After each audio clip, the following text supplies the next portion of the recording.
And Reyan and Mark here on the Yes. Barbecue and Brews show. How you doing, Mark? I'm doing really well. How are you? Not too bad, mate. How's that? How's the vacay going? Look, it was pretty good, except for I missed the massive Detroit-style riots that went through Geelong. I really enjoyed watching the footage of how basically Geelong was shut down by all the, let's say, celebration / protesting they looked like of the win, and it just went on for days. And I was a bit sad that I missed out on that, but otherwise, it's been pretty good. That was good, mate. Look, we've got a great couple of guests coming on. We're meant to have three, but we've got two of the three members of the Rugby Society, which is Corey and Daniel, on the show today, coming on to talk about, I guess, why this started, what the journey's been over the first 12 months, and also, what's next and what it's been like to, I guess, start a business and run through one crazy year as well. So it's going to be a great story, which I'm looking forward to. Before we kick off, obviously, the Rugby Society is a sponsor, but they're coming on today to share their story. And Mark, I'm guessing you don't have a rub of the week, but I don't have a rub of the week. I was going to pick up something there from the shop, but that Cotton Tree Butchers I just saw from my tomahawk, that was a pretty good spot there. So if you're up this way, yeah, looked awesome. Amazing spread. If I had a decent barbecue up here, I would have bought a lot more stuff, but it was a struggle to cook that. Well, one of the things that I sort of like using that come from the Rugby Society, so it's the olive pips, mate. They work a treat, and they know the Rugby Society. I think they carry the 3 and the 8 kilo bags. So yeah, worth checking out. And TRS to get 10% off. So just check that out. And what are you drinking tonight, Mark? I know I'm still away, so sadly I'm lacking my brewery cola. But I was nearly going to bring a 4X on, but I thought, no, I can't do that. Should have. But I grabbed one of these 10 Toes again, the IPA. So we'll see how this one goes. Oh, nice. Yeah, cool. I just love the designs on all their cans. Yeah, they're very eye-catchy. I'm going with the classic brewery cola palm. So this one, a bit of a pale ale there, and it's going to be great drinking this one down. So let me just do this away from all the tech, because I've got way more tech than I need right now. Yeah, cheers, buddy. Cheers. Well, that's nice. And just for everyone at home, Brewery Cola is a local brewery down here in Ocean Grove, near Geelong. So great to have them on board as a sponsor. Speaking of sponsors, good to get a couple of teams in here. So let's start with Corey and Daniel. Hey. Welcome to the show, gents, from the Rugby Society. Hey guys, how you going? Thanks for having us, guys. No, not a problem. It's been it's great to have you guys, and it's been cool, I guess, over the last 6 to 8 months of getting to know you guys and seeing what you do and seeing that journey and having quite a few chats on and off social. So it's been really good, mate. But before we start, what are we drinking, gents? You go first, Corey. All right, I'll go first. So I got to stop generally asking. I got to go specific. Yeah. I've got a Mismatch Brewing Adelaide Crows Session Ale. Is that a collector's edition? Well, no. Limited edition? It's a limited edition, but yeah, everyone's drowning their sorrows with this beer at the moment. So yes.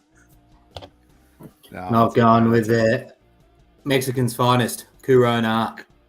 Extra. In dedication to the past couple of years.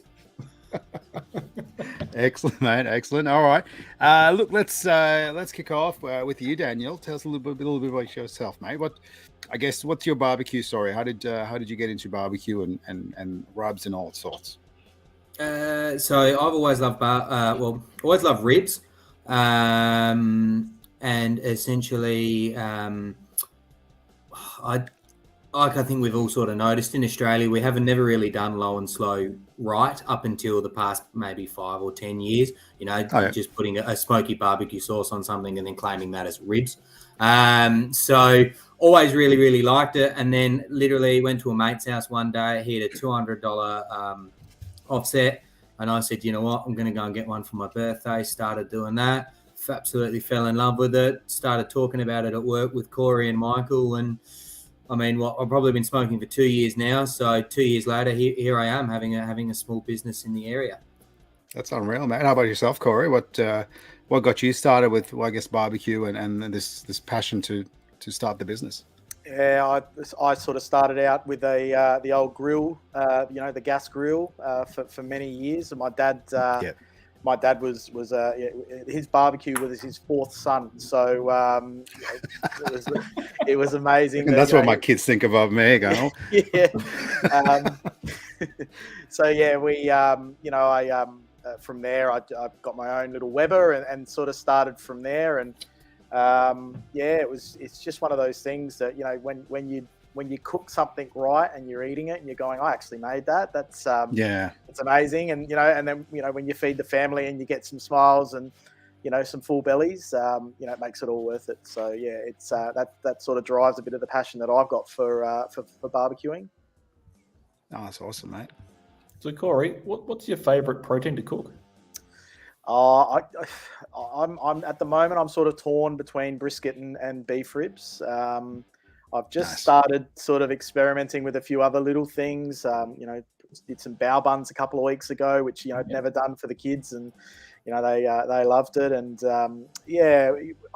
I think there's nothing better than a nice slice of brisket, done right with the right sort of flavoring on it. It's just it's just amazing. So yeah. I just find I just can't eat a whole brisket to myself, and so that's the problem. It's always too much meat, but then they turn into pies and other things after the fact, which is always nice. Yeah, well, Michael can attest that he made some pies the other day, not here obviously tonight, but made some pies the other day, and I was able to have it at lunch for work today, and it was the best pie I've ever put in my mouth. And I've eaten a few pies in my time, so that's unreal. Stop laughing, chins. Hot bite. Yeah. So I guess for you, Daniel, you're a rib man. Yeah, so probably ribs is where the love started. And then, to be honest, I got a bit sick of barbecue ribs.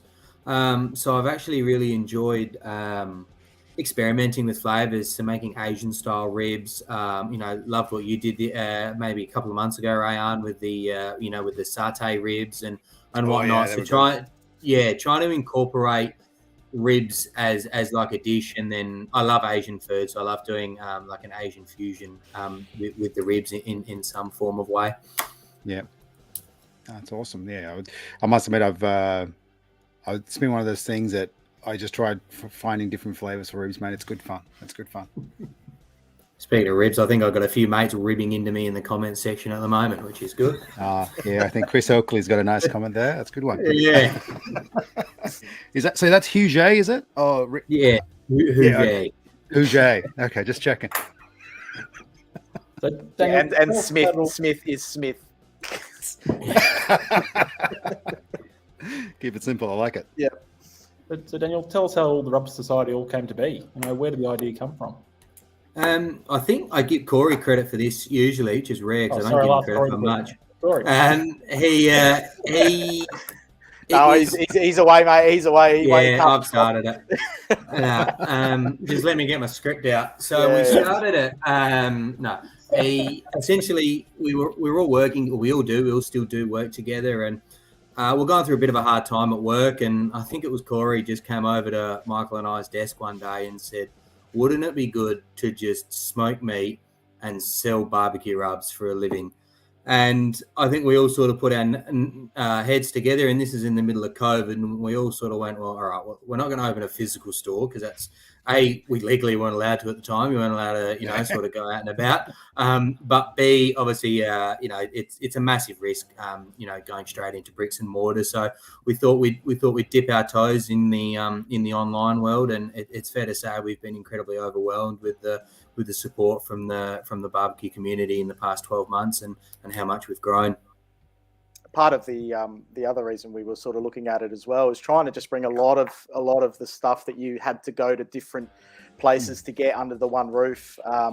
We sort of seen that there was a few businesses that were doing that, but not really having the online presence. So we thought that would be a really good start, and if that eventually leads to a brick and mortar store down the track, then great. But for now, online is doing really well. So yeah, that's one of the things I really love about it too. That you guys are bringing together all those different sort of businesses and giving people the opportunity to sort of try different things, and it's been really exposing us all to people we may not have heard of before as well. That's the beauty, I suppose, of this is, we wanted to, when we were discussing the launch, we wanted to really bring a couple of brands on that hadn't had any Australian exposure before, and we were lucky enough to get the Butcher's Cut on board and Postal Barbecue.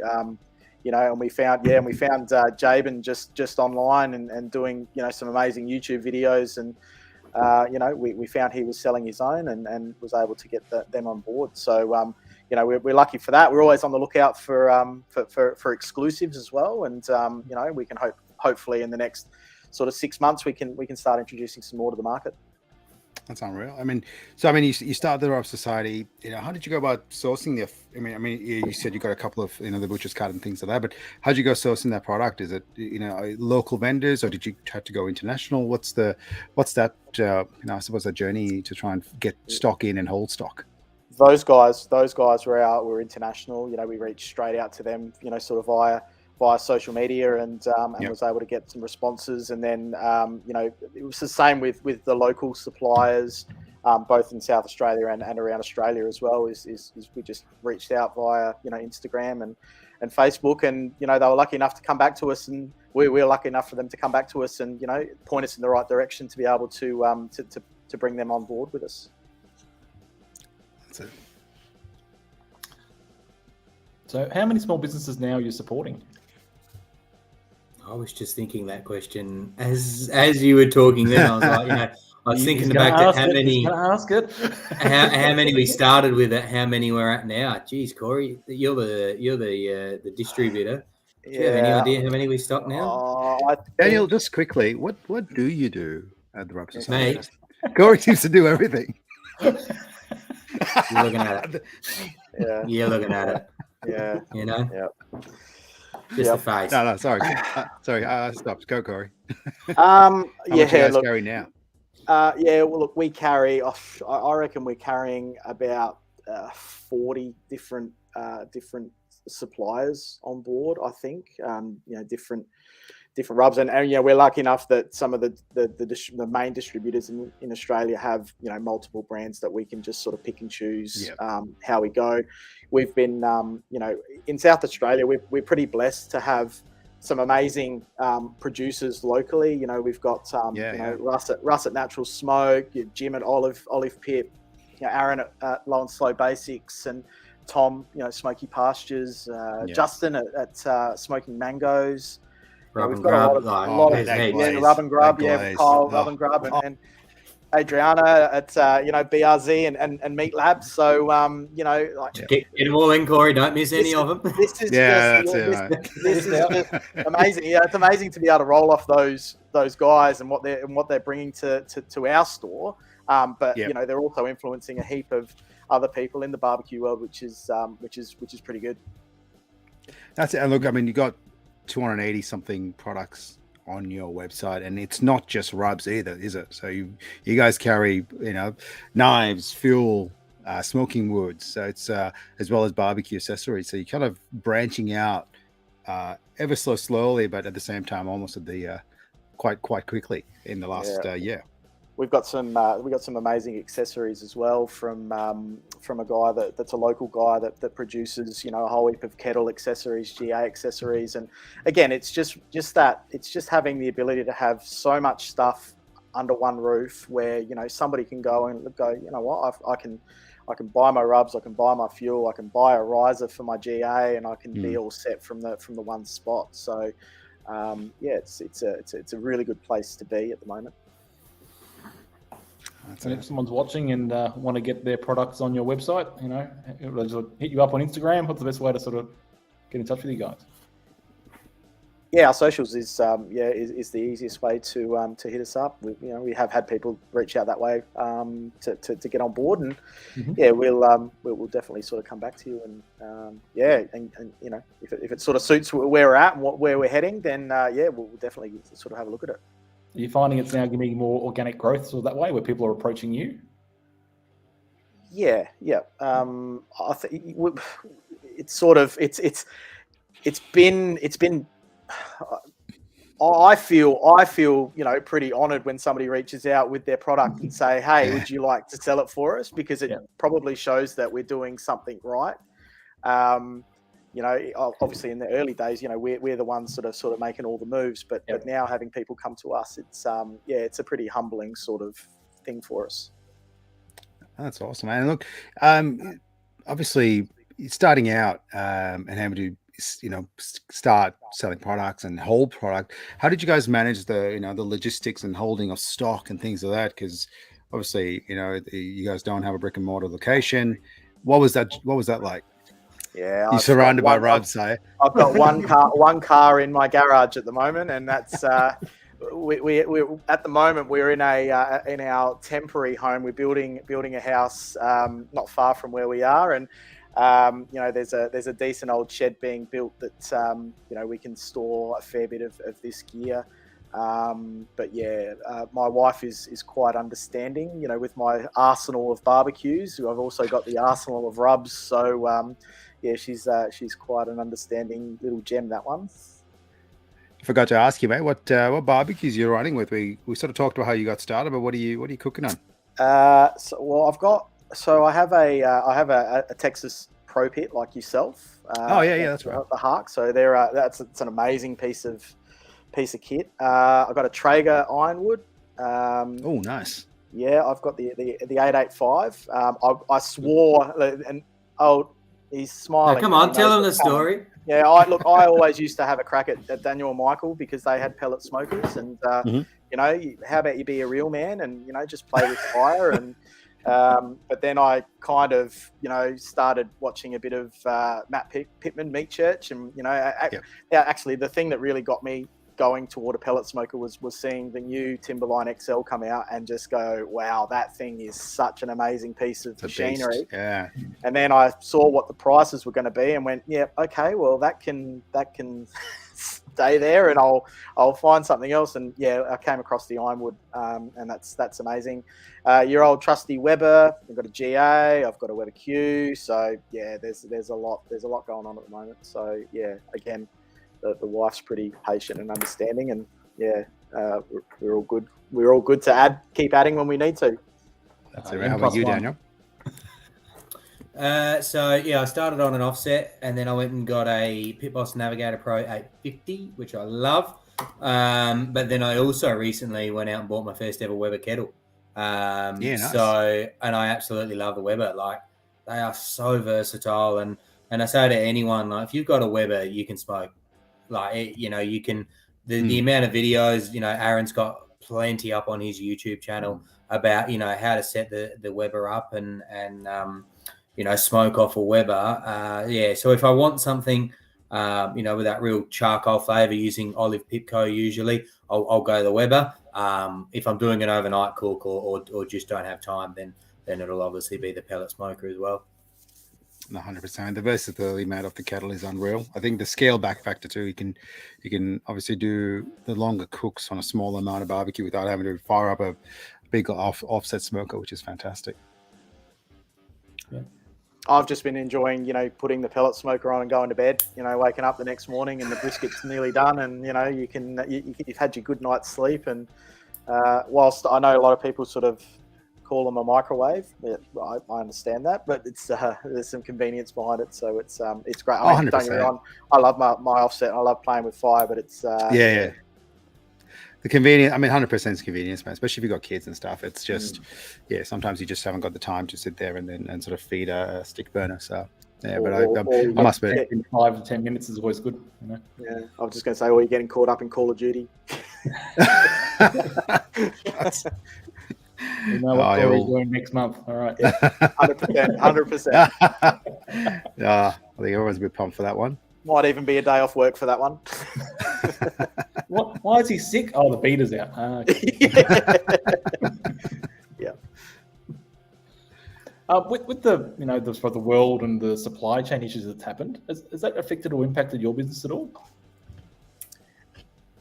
A little bit. Our overseas friends have struggled from time to time to get us something, fairly quickly. We found that things have gone missing, and we've had to have things reorder. Some of our local distributors here that we order some of that overseas gear from, have had issues with obviously shipping and containers and things like that. So it has affected us. We've wanted to, stock the whole range of Meat Church, but we found that we could only sort of get them in dribs and drabs, and Now finally, things have sort of started to open up a bit, and we're finding a few more of those American brands are starting to come through again. And so it's been good. It's been good to be able to rely on the local brands as well. To try and keep us going while we didn't want to just sort of be exclusive with overseas stuff. I know, and I'm probably speaking on behalf of Daniel too, but we were pretty keen to really support local SA brands as well as others around the nation, and so to have them sort of keep us going for a while has been good. No, it's unreal, man. And look, it's I think the local brands and the local markets really boomed over the last couple of years as well. You've sort of got some amazing products. You don't really have to go overseas, but at the same time, the overseas does bring some variety into it as well, and their own flavor spin. So it's really good. But look, let's talk about social media, because I know that's played a huge part in your growth and your sort of, I guess, strategy over the last 12 months. But how important has that been, and who took the lead with that, and what tips do you have from a social Daniel's laughing from a social media sense? It's like, Corey, I got this one, buddy. Yeah. Take a seat, Corey. I'm sitting down to hear what he actually thinks he does. But I mean, how did it start, mate? What's that journey been like? It's so social media. I mean, if you want to follow anyone, just follow you two boys. You guys are absolutely killing it. As it is, the biggest probably challenge that we face as a business is advertising and also keeping content up that people want to follow. So the biggest challenge that we sort of have is that if we just continuously posted advertisement, nobody would want to follow us, because you're essentially just a billboard. And nobody wants to sit in front of a billboard all day, every day. So, and we'll see that if we look at our analytics of our social media, anything advertising doesn't really do that well. But sometimes, one of us will do a really, really good cook, and bang, you've hit 250,000 people in a reach or something along those lines. So, it's a combination of both of using the reach, getting the reels going on Instagram, which is a bit of the hot topic at the moment. We do need to get a bit better at that. TikTok, best social media platform in the world, even though Corey nearly abused me because I had people having a go at us over. He did actually abuse me. I think I got a phone call. Yeah, because our first ever sort of viral video was over a potato bacon. I didn't put bacon in it, and I think I offended like half of Australia over bacon. So but they say all publicity is good publicity. So it's just about, trying to grab as many people as we can in one go and then attract them. But also, I think once again, this feeds onto everything that we've said, that it's just such a community. Like we've got, Phil, I've seen in the chat before, Brothers Barbecue's floating around, Sam up from Low and Slow. Like these are all guys that we talk day to day with online on our social media. So this whole little barbecue community that Australia has is really, really good. And we just love, we were fortunate enough to give away a gift pack to a fella up in Queensland last year for our 1 year anniversary. That was an amazing gift pack. Yeah, and to his credit, he's still sending us photos of his gift pack that he got. Opening it all up. He's still opening it all up. It was a very good gift pack, and a big shout out to all of our suppliers that jumped on board and helped us with that.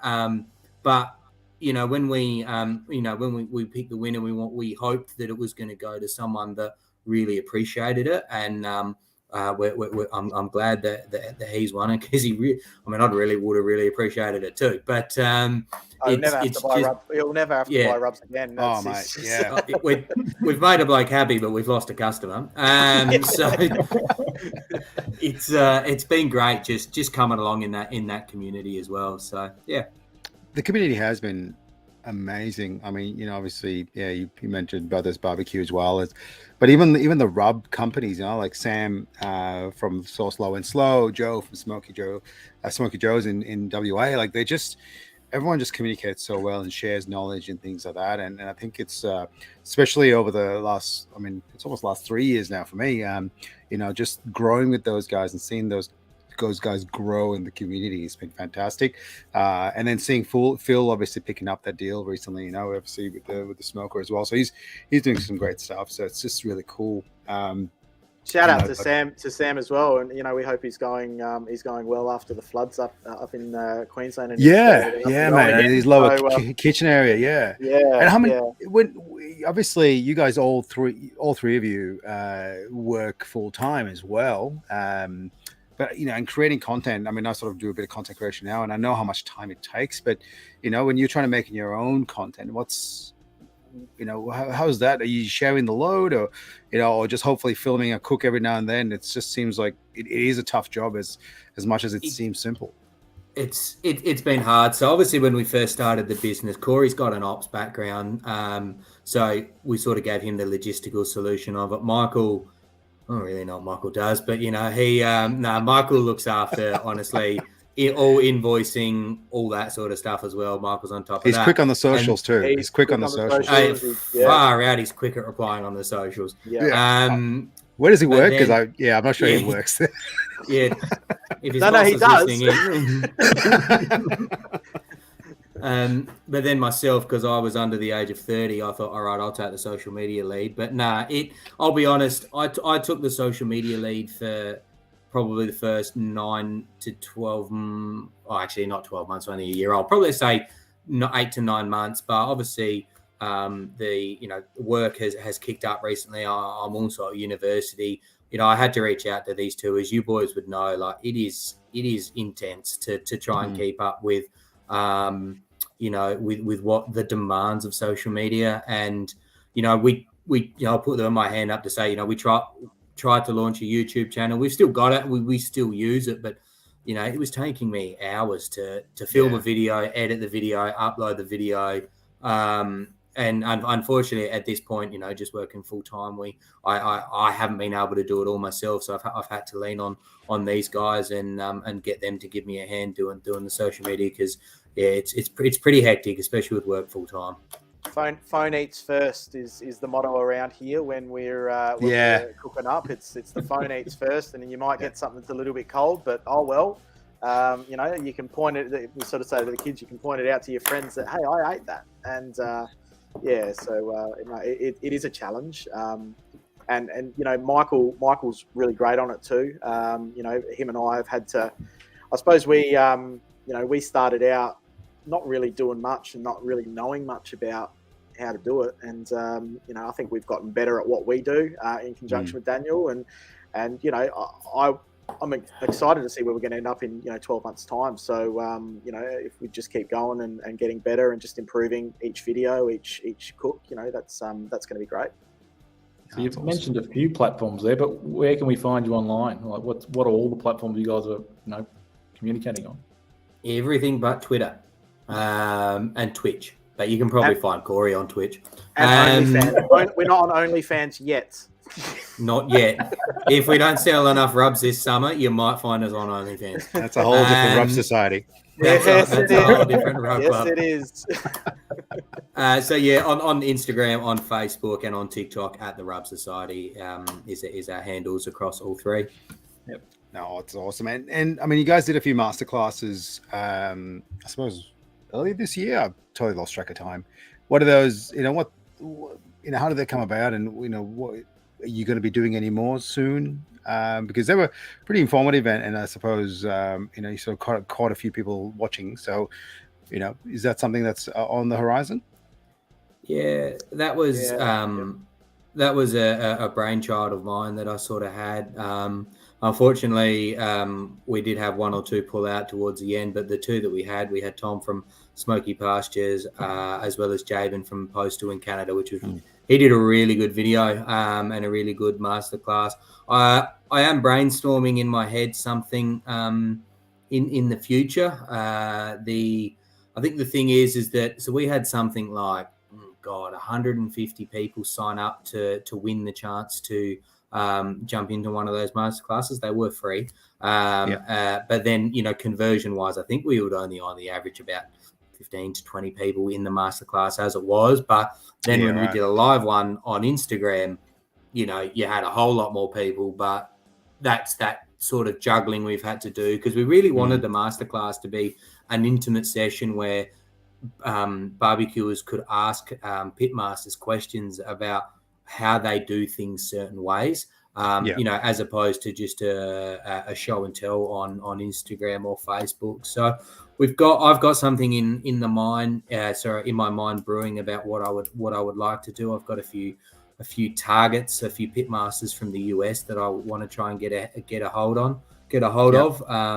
Obviously, I think the ones that I want are probably going to come at a price, so it'll just be about sort of working out those sort of those details as to hopefully we can get it over the line, but we'll see.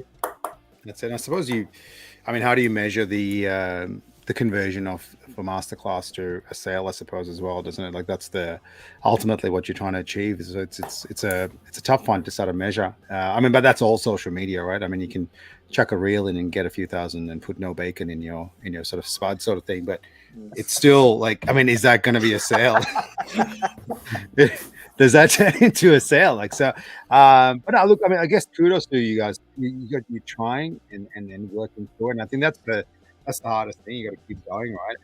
And of course, you lean on ambassadors as well, which just, I guess, one of those sort of words that have been bandied around, especially over the last few years, and they've become synonymous in Instagram and things like that. But obviously that plays a huge part in your sort of marketing and sales as well.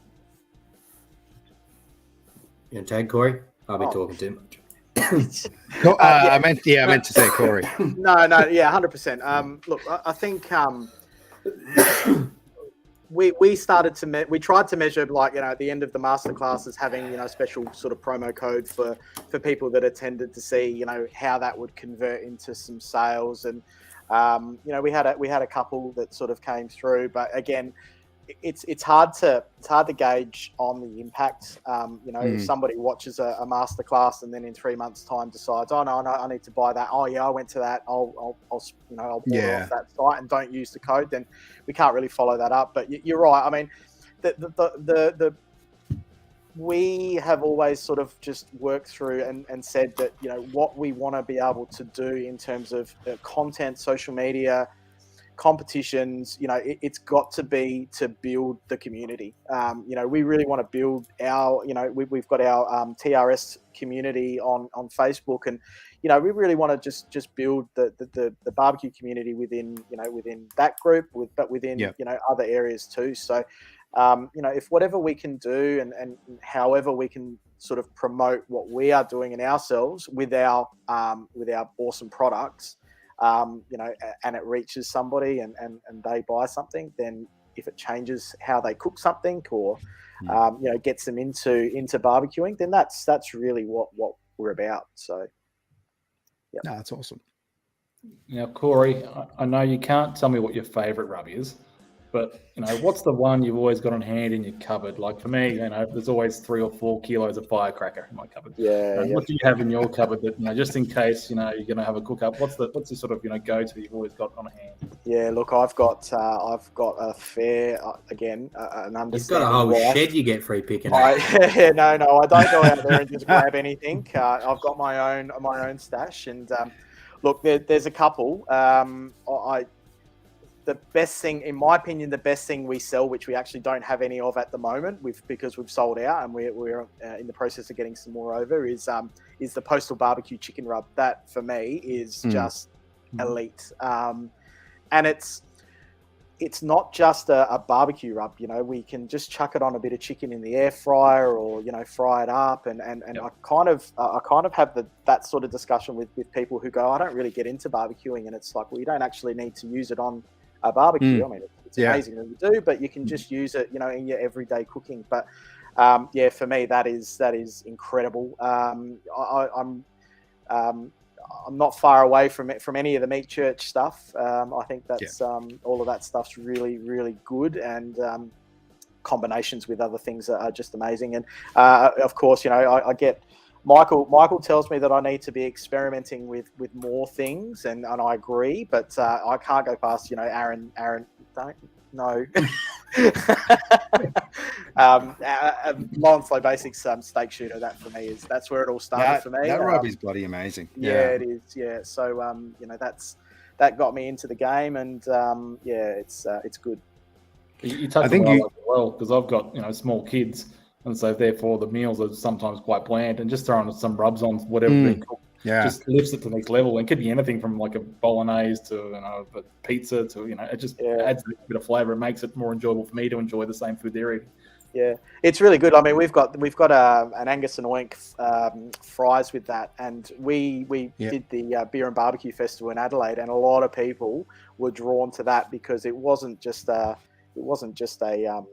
barbecue rub. It was just a bit of a thing you just throw on your chips and potatoes and things like that.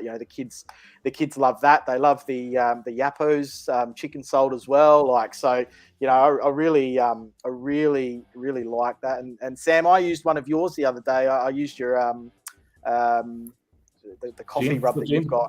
No, I used the coffee rub on that's a good rub on a beef, and it was incredible. We did a roast beef for the Queen on the Queen's holiday.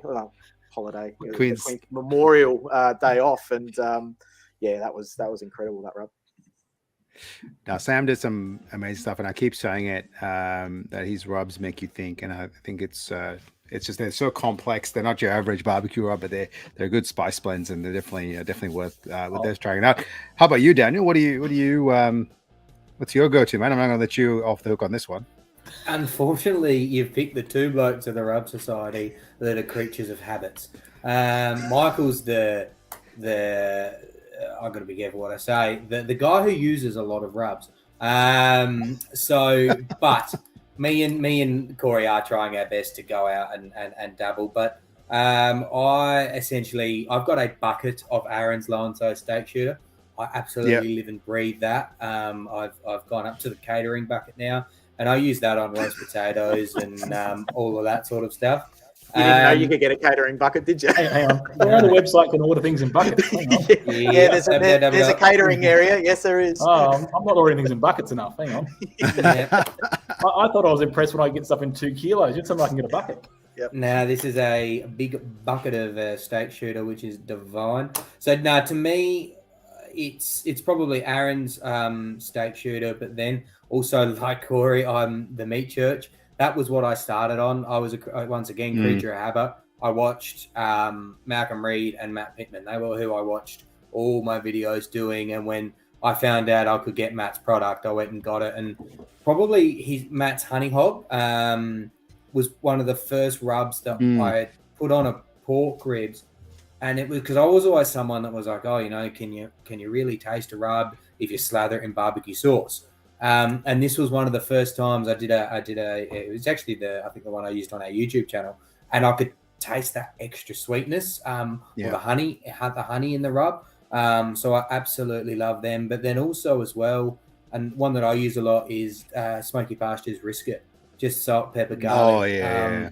So if I have a really nice cut of steak, I'll use that because it's subtle. It doesn't overpower it. But this is where, to all those people that are watching that don't smoke and like Sam said, use it in everyday cooking.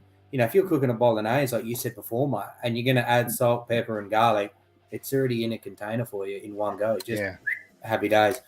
She's ready to go. So, brisket, steak shooter, any of the meat church range, but I am starting to explore. I used Boomer's barbecue chicken the other day, and that was really, really nice as well. Yeah, I've got the Boomer stuff come through this week, so I'm keen to try that out, and I've heard good things about the pork rub too. So let's chuck that on some ribs as usual. So keen to try something different with that one, which would be not my usual sourced rib, but a true sort of just a sort of a dry rib, which would be interesting in the end. Now, obviously, online sales and things like that are sort of, your part and parcel of your day-to-day sort of things.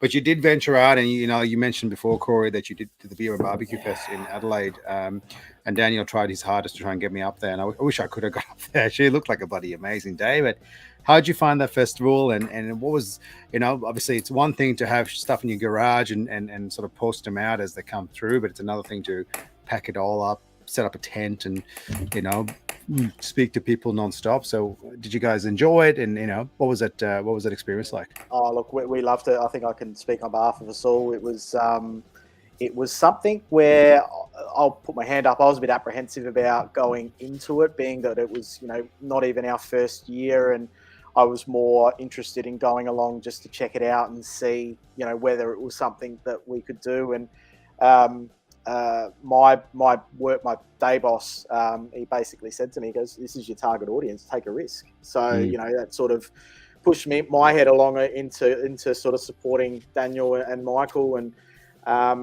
I was pleasantly surprised. It was an amazing opportunity to meet a whole heap of great people.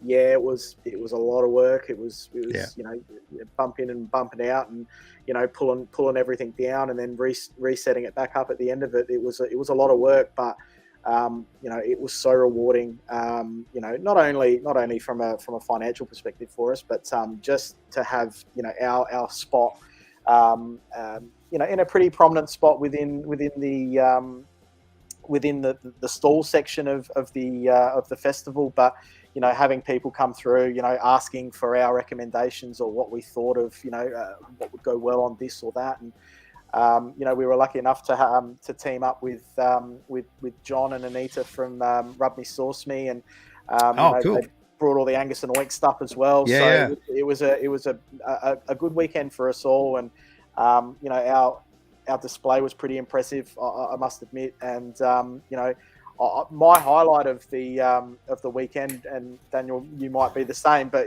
we got to meet Cliff from Bulldozer, and he was just a ripping guy. How good's Cliff, mate? I mean, he was amazing. So good to speak to him, and his story and his journey through, and especially his flavors that he sort of creates is amazing. But the passion there is so good too. Oh, the thing that blew me away, and it was something that I actually was just like, how has nobody really thought of this? But he's like, "Oh, I've got a spritz. Yeah. The Worcestershire sauce spritz." Yeah, and I was like, it tastes bloody amazing. It was amazing. I'm just like, wow, that's like outside of the box thinking, and for something that we would all use. He's just come up and he's been able to market that. So hats off to him. But yeah, it's I'll let you speak in a sec. But I loved it. No, I've got him on mute. It's okay. Yeah, great. I'm gonna go through watch this with a stopwatch, and I'm gonna wake up. I'm gonna get the times, and if it's not even, I'll see you next week. Oh, the show stats. I love it. Yeah. What were we talking about? Beer and barbecue. Yeah. The only thing I would say is that it was amazing to see. It was the first time I'd met Russ. It was the first time actually I'd met Aaron in Melbourne with yourself, Reyan. But the boys from Bulldozer, the boys from BRZ, the boys from Rub and Grub were there as well, and there were all these people that are Adelaide barbecue enthusiasts that I still hadn't had the opportunity to meet yet, because that was the first competition we'd had in Adelaide, I think, since COVID. Robe. So it was Robe. Oh, Robe. Sorry, they had that November before. Yeah. Oh, yeah. They had the Robe one. So it was an eye-opening experience. I think we were both probably nervous, Corey, because they did it in sessions. They did like a 12 till, for argument's sake, a 12 till 6, and then a 7 till 12 at night. And myself and Corey man the tents from 12 till 12 that day, and it did get pretty rowdy. You had the wrestling on the inside as well, and you got fans playing. Shit getting around, that was great. Yeah, I thought you were going to say that was the highlight of your time.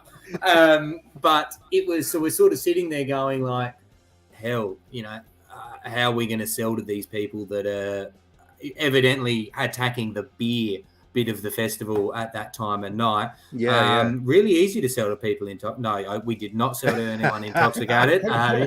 If the ACCC or anyone is watching, but we were lucky enough to be really, really busy during the day, and to be honest, I was a bit shocked at how many people knew brands, walked straight up to us. Hey, have you got Tom from Smoky Pastures, or do you have the Angus and Oink brand? Do you have the Meat Church brand? Actually knew what they wanted, and then took it and go. A great weekend and a great bit of exposure for the Rub Society. That's awesome, mate. Any others planned? Could we see you possibly at Meatstock next year, you reckon? I'm a salesman, so you will find me anywhere where I can make a sale. I'm an ops guy. You got to talk to the ops guy, and we're going to please come to Melbourne, boys. Come to Melbourne. I think for us, the experience to probably get over and just have a look and see what it's all about. It's a little bit see different. You at Melbourne. Lock it in. You heard it here first. We'll come over. Yeah, we will come over. We'll come over and say hello and and have a look what it's all about. No, definitely good. It was good to run into you in Melbourne. Daniel it was as brief as it was because I think you were there for the footy, not for the meat stock. But awkwardly booked it, not knowing meat stock was on, and then meat stock sold out, and I was like, oh crap. So it is what it was. So yeah. No, it was good to run into you. But yeah, worth checking it out, 100%. So if I'm a guy and I think I've got a really good rub and I want to think about starting to sell it. Is that something you guys can sort of help someone thinking of starting their own sort of rub business up, and is it something you can support? I think the one that we could probably lean on is in the comments is Mr. Sam Kimber. He's probably the go-to man to talk to if you've got a rub and you're talking about developing it. He's got some incredible blends and some unique flavors, and he can certainly walk you down the right path on what you need to do with the rub. And then once it's, you can lean on the guys that, help me out here, Reyan. Is it Oz, the print design? Oz Ground Zero. What are they? Ground Zero. Yeah. They do some really good graphics as well, and have helped a lot of the guys 100%. Out in the barbecue community. So there's your graphic, and then once you've put it all together, hit us up, and we can help launch it on a platform for you. That's awesome. And look, I must admit, I've got a shout out to Joe as well. Joe Camilleri from Smoky Joe's. He does. He's the way he's grown over the last couple of years has been phenomenal, and he's definitely helps the community as well. So worth having a chat there, I reckon. Yep. And have you got sort of like 3 tips for anyone want to start out a similar online business? Don't. That's the one. We don't want any more competition. Don't do it. There's the 3 tips. I think, well, I mean, I'll give you one, and then Daniel can give you his 2. But I think be brave is probably one of the things. I think we have, 12 months ago, if I was to sit here and say that I would have started a small business, I would have laughed at you because I've done nothing like this in my life before. So it's definitely been an eye-opening experience for me, but it's been really rewarding. I remember one night saying to my wife when we were I think it was the first night that we had opened, and I was looking forward to getting a random buyer, and not like a family or a friend pity buy, because we were starting it up. The next day, our first order was a random buyer, and for that whole the first day, I think we had 8 or 9 orders that came through that were all just random people coming on board, and it was so great, and for me, I felt so rewarded after that, and it was the first the second day, and we still haven't had a lot of the family and the friend buys. We've had a few, but and all those who are watching that haven't bought from us, you're dead to me. Stop asking for discounts. But yeah, go for it, Daniel. You can finish up with the other 2. So my other advice would be the distributing of rubs, saturated market. It's covered. Don't worry about doing it. We've got the monopoly. Lockdown, don't even bother. No, my biggest advice would be if you do something you love. Like to this day, I don't consider myself a small business owner at all because it's almost too real. Sorry, that's not the right way to word it. I guess what I'm trying to say is that to me, this community that we've got and the fact that Rory does all the Rory. Who's Rory? Rory's the guy we originally wanted, but we settled with you. This is like the Beatles. Like, oh yeah, we had to drop the drummer and got Rory and Ringo. Yep. Ringo's out. So no, it's if you do something you love, which we love barbecuing. I mean, I get to cook meat, take photos of it in my sort of role in the business, and put it up online. It's not really a job. Whereas everybody thinks, and it is hard. I think it was, Sam say it was a roller coaster. Anthony there just said the first is always the hardest. Like, it is bloody hard. We've been going at it for a year. Every dollar we earn, we put back into the business to grow it even further than we can.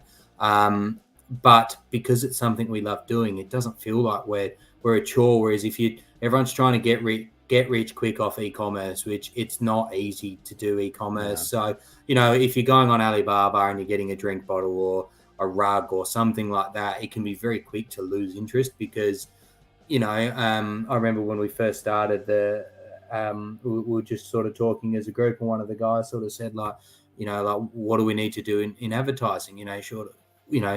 Word of mouth, should be enough, shouldn't it? And Facebook these days have gotten it, like, they've got it down to an absolute T that if you want to be seen, you got to pay, or you got to have that organic growth. So it's been a massive learning experience. So if someone was to go and buy a drink bottle, put it up online, and not get sales in the first 10 days, it's very quickly for them to turn off and try something different.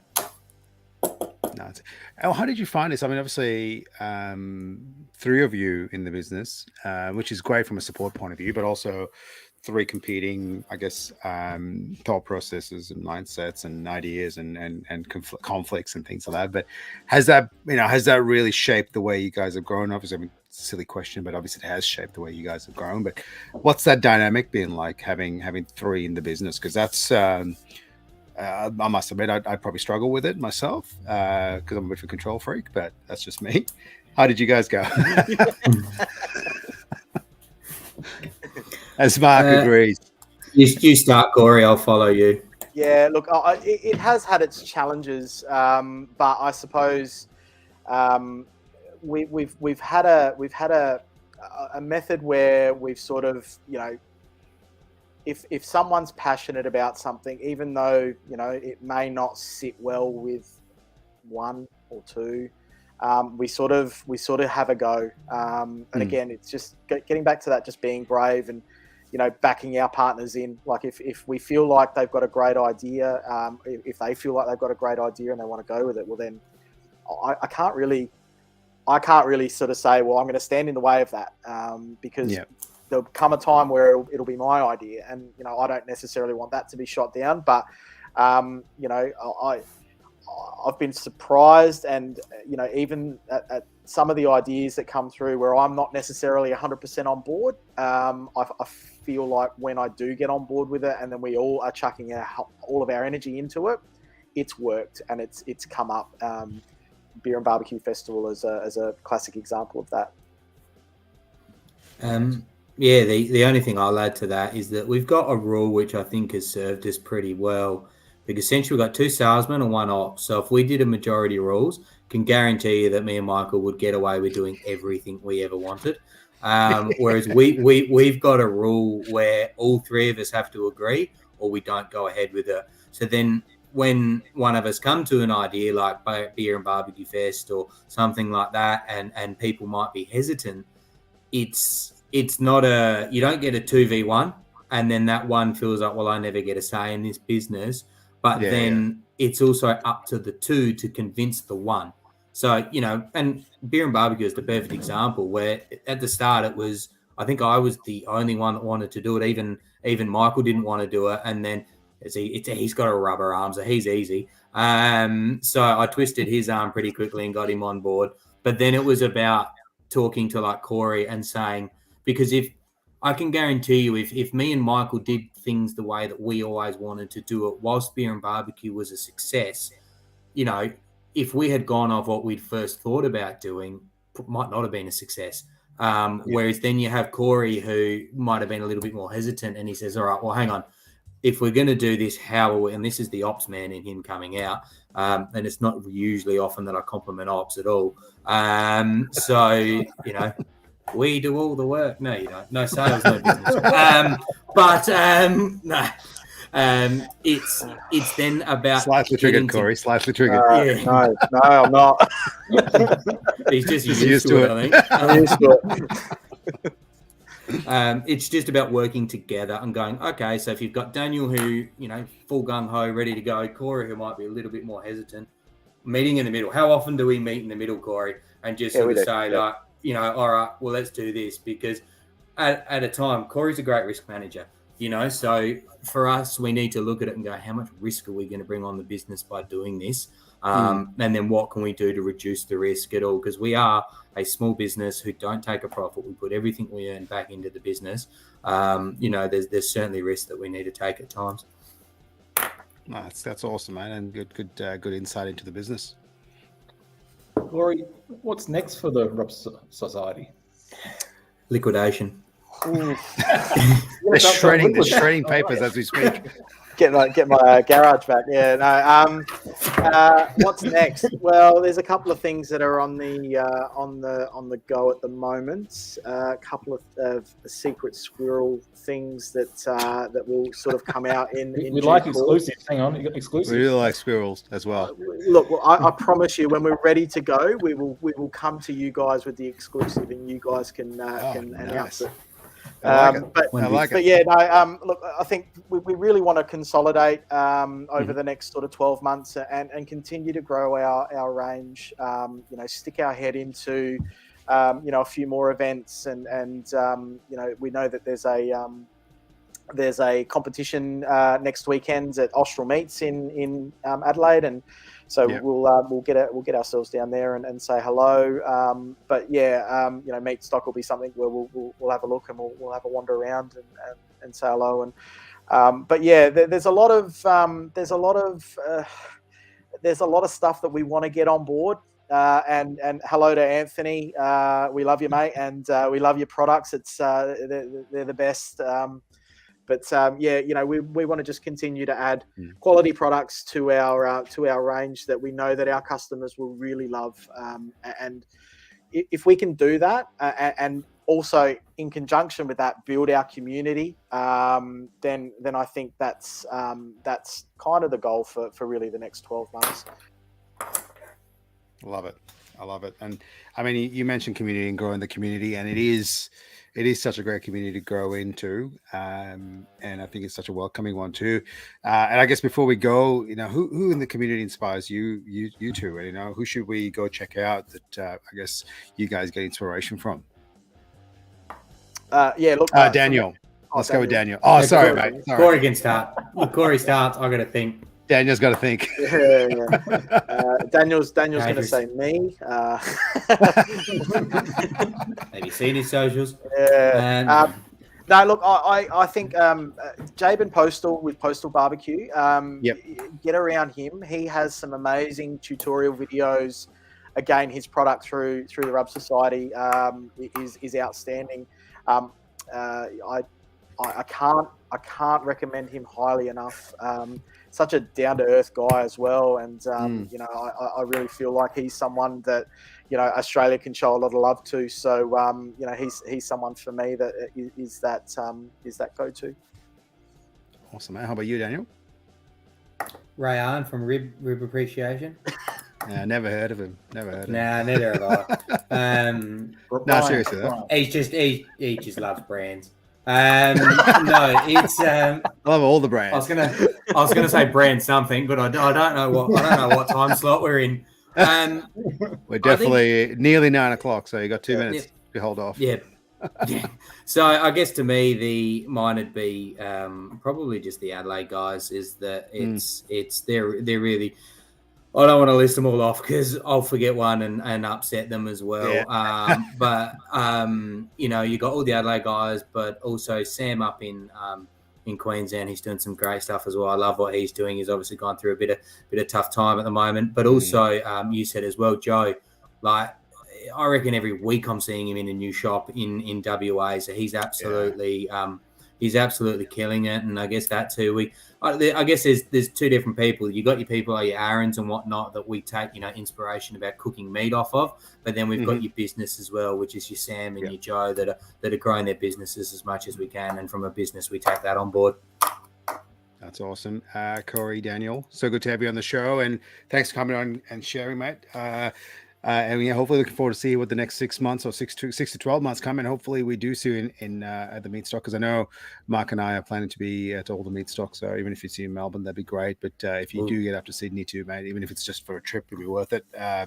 Catch up for a beer and see you guys. So thanks heaps, and if you guys want to hang backstage, we'll wrap the show up, and we'll talk to you guys soon. Thanks, guys. Thanks for having us. See you guys. See ya. As I remove them individually, because that's how it works. There's got to be a better way. Like, tell them when they come to meat stock, they've either got to grow a beard, a mow, or work on their dad bod.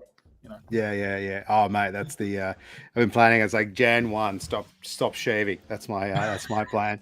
Man, how good was it to get that insight from Corey and Daniel? Like just seeing that chemistry between the two as well. Yeah, that's it, man. And I think it's a big thing to. It's not easy starting a small business, and a lot of small businesses, I think 80% or whatever, fail within the first year. So for them kicking on to the second year is really, really cool, and seeing that growing back and actually putting their profits back into the business, which is tough to do, and doing it while they're working full time. So that's really cool to see, mate. But Mark, I know we've got a couple of weeks break, just sort of taking a bit of a breather. We might have a season break. We'll be back sort of in early October, or sort of mid-October with the next episode. We'll announce that sooner. But I know we've got a very special episode coming up, which we call the Lord of the Rubs. So I won't say any more. The Lord of the Rubs episode is coming, which is going to be fun, and you guys can work out what that is. But for you, mate, who's inspired you, mate? Who should we check out?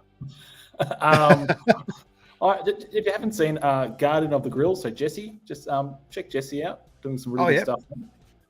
I'll check him out. Yourself, who do you think we should follow? And I'm gonna have to give a shout out to Phil Moon. Basically, sort of Brothers Barbecue, did some great stuff, did some great cooking, and I've met him a couple of times too. He's a really great bloke in the southeastern suburbs here in Melbourne. And yeah, go check him out. He's doing some good stuff. He's got some good barbecue content as well, and definitely inspiration. I'll sort of see stuff and I go, yeah, got to check it out. But Mark, enjoy the rest of your holiday, mate, and appreciate you taking the time away from the family. And I'll see you in Geelong soon. We can have that beer we missed out for the grand final, but we'll catch up soon. And look after yourself, and everyone else have a great week, and see you in a couple, and take care of yourselves. Thanks, everybody.